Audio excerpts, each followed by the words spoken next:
آیا راه در همین نگه داشتن این زبان فارسی ما با خط کریلیک است؟ یعنی یک زبانی بوقلمون خمیلیون با یک زبان صحبت میکنیم، با یک خط دیگر می نویسیم. اگر این وضعیت ما را از بنبست بیرون می برد تا این 80 سال می برد.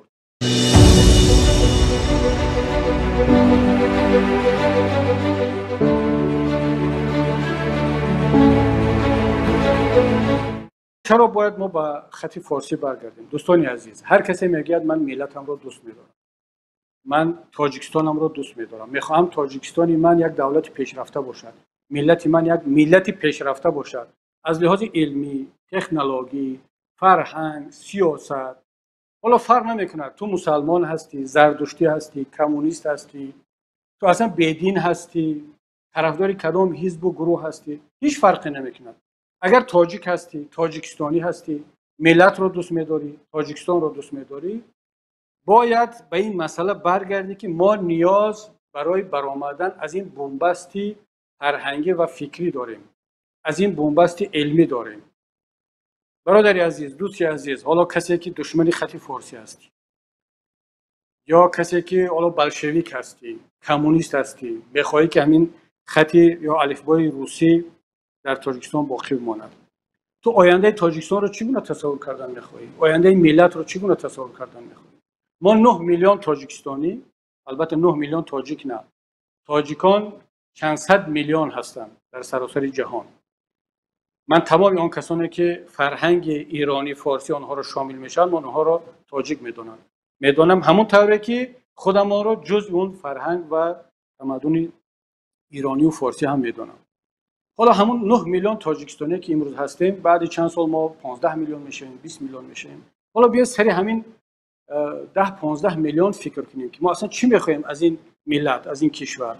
آیا میخوایم در همین حالت امروزش باقی بماند؟ خیلی خوب، ما خط فارسی رو رد کردیم، باقی ماندیم با همین زبان نیم روسی، نیم فارسی، نیم ازبکی. امروزه هم که آن رو ماندیم زبان تاجیکی گویا، اصلا یک زبانی خیلی هم محدود هست که با آن حتی پروفسور همون برابر یک تکثیران ایرانی و افغان، برابر یک آوازخوان افغانستان صحبت کردن نمیتواند. حتی پرزیدنت رحمانوف در یک صحبتش خیلی تعریف کرد از صحبت روان و شیوه خوبی یکی از سرودخوانان خانم‌های افغانستان و خودش این بدون یک فاجعه هست. یعنی معنی گپش این است که یک آوازخوان افغانستان چون ریشه در زبانش، ریشه در تاریخش دارد، از یک پروفسور حتی از پرزیدنت تاجیکستان هم بهتر صحبت میکنه. و این رحمانوف درک نکرد که ریشه در کجا است، مشکلی در کجا است. و بسیاری مردم زیدی خط فارسی هم این رو هنوز درک نکردن. اما برگردیم به اصل مسئله. خیلی خوب، مگر شما نمیخواید ملت پیشرفته باشد؟ مگر نمیخواید ما به تکنولوژی دسترسی پیدا کنیم، به علم دسترسی کنیم؟ مگر شما فکر میکنید که خط فارسی فقط خط دین است، خط اسلام است؟ حالا اگر مخالفت با اسلام و با دین داره، جای خودش، این بحث ما نیست. شما که مخالفت با ملت و با دولت تاجیکان ندارید. شما نمیخواید که ملت ما در این حالت باقی بماند. شما میخواید ملت پیشرفت کند از لحاظ تکنولوژی علمی. پس راه در چی است؟ آیا راه در همین نگه داشتن این زبان فارسی ما با خط کریلیک است؟ یعنی یک زبانی بوقلمون خمیلیون با یک زبان صحبت میکنیم، با یک خط دیگر مینویسیم. اگر این وضعیت ما را از بنبست بیرون میبرد تا این 80 سال میبرد.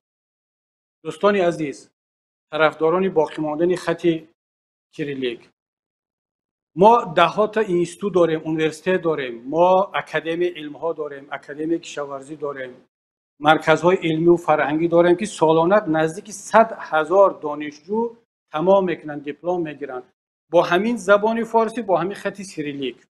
تا امروز حتی یک دندان کاوک رو از چین میاریم، حتی یک ناخونگیرک استحصال کرده نتوانستیم با همین زبان تراشیده امان. آیا میخواهید باز ما 100 سال دیگر در این حالت باقی بمانیم؟ زبان، خط، این یک وسیله بسیار مهمی رسیدن به علم و تکنولوژی هست. من حالا دلم میخواهد، آرزو دارم که هر چیز زودتر این را درک کنیم، برگردیم به خط فارسی.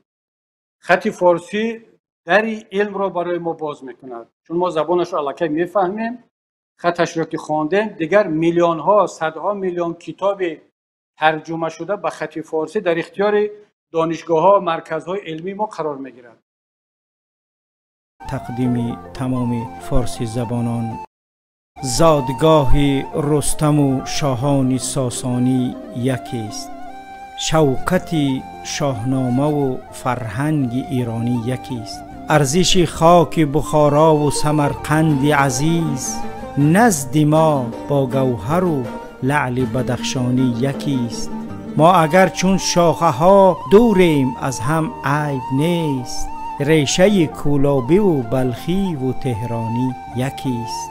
از درفش کاویان آواز دیگر می رسد، بازوان کاوه و شمشیر سامانی یکی است. چیست فرق شعر حافظ با سرود مولوی؟ مکتب هندی، عراقی و خراسانی یکی است. فرق شعر بیدل و اقبال و غالب در کجاست؟ رودکی و حضرت جامی و خاقانی یکی است.